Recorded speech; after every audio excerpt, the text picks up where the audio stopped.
Imagine waking up in a world where people suddenly fall asleep for days. No warning, no pattern. Entire families collapsing mid-conversation. Children nodding off in the middle of play. Teachers falling asleep at their desks. Drivers blacking out behind the wheel. Now, imagine it keeps happening. Welcome to Kalachi, a small, quiet village in northern Kazakhstan that gained international attention for one of the most baffling modern mysteries, the sleep syndrome. Doctors, scientists, journalists, and conspiracy theorists all rushed to Kalachi searching for answers. But what they found only raised more questions. Is it radiation? A government experiment? Something buried deep underground? Or even supernatural? In today's episode of Real Life Weird, we're diving into one of the strangest medical mysteries of the 21st century. It all began quietly in 2010. A woman named Lyubov Belkova suddenly fell asleep for 2 full days. When she finally woke up, she had no memory of what had happened. Everyone thought it was an isolated case, maybe exhaustion or an undiagnosed illness. But then it happened again, and again. By 2012, dozens of residents in Kalachi had experienced similar episodes. The youngest victim? A toddler. The oldest? An 80-year-old farmer. There was no pattern, no warnings. One moment people were fine. The next, they were out cold, unconscious, but alive. The villagers began calling it the sleeping illness or sleep syndrome. One 46-year-old woman named Taisia suffered from the syndrome not once, not twice, but 3 separate times. Each time, she would collapse into an unshakable sleep, waking up days later disoriented, confused, and with partial memory loss. She described vivid, surreal dreams, some peaceful, others terrifying, and reported months of lingering fatigue each time. And it wasn't just the people. According to reports, the mysterious illness didn't just affect people, it extended to animals as well. One such case involved a cat named Marquis. Her owner claimed the cat began acting strangely and unpredictably. At first, she meows constantly. Then, she started attacking everything in sight. Walls, furniture, anything that stood in her way. Her eyes darted wildly. Her claws remained extended, as if she were trapped in a waking nightmare. Then, just as suddenly as it began, she collapsed into sleep. She slept through the rest of the day, and according to her owner, she snored like a real person. Hours passed, then a full day, then nearly 2. And when Marquis finally stirred, she was silent. Too silent. As if whatever had possessed her had burned itself out, leaving only confusion behind. Local doctors were baffled. They ran blood tests, brain scans, and toxicology reports, but found nothing conclusive. Some patients showed signs similar to a coma.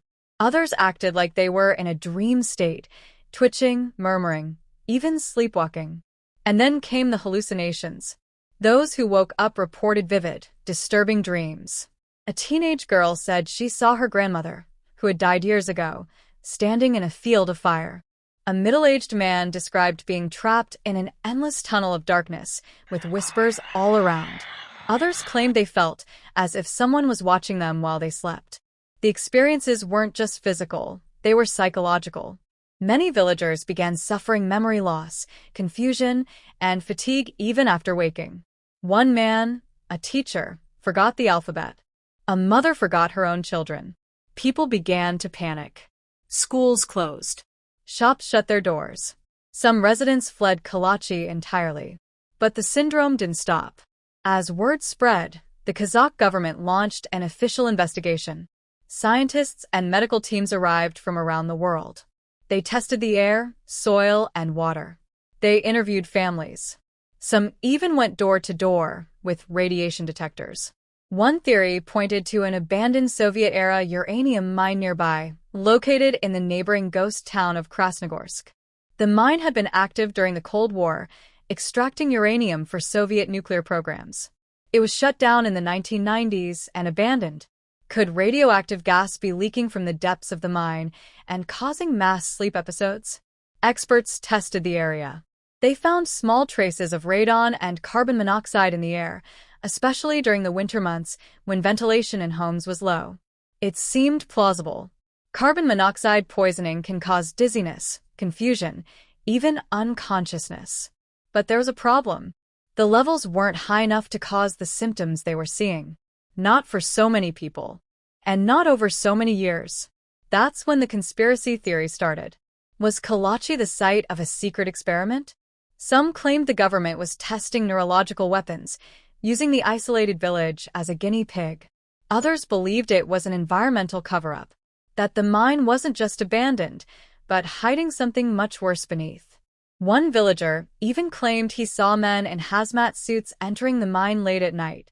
Of course, officials denied everything. But the people weren't convinced. Journalists from around the world began visiting Kalachi. CNN, BBC, National Geographic. They all came. They filmed, interviewed, and speculated. Yet the mystery deepened. As more people fell asleep, social order began to fray. People were afraid to leave their homes. Afraid to eat or drink. Afraid to breathe. Families began sleeping in shifts, watching each other through the night. But even that didn't work.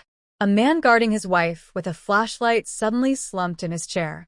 His wife woke up 24 hours later, but he stayed asleep for 72 hours straight. Children who had experienced the syndrome became withdrawn, anxious. Some stopped speaking altogether.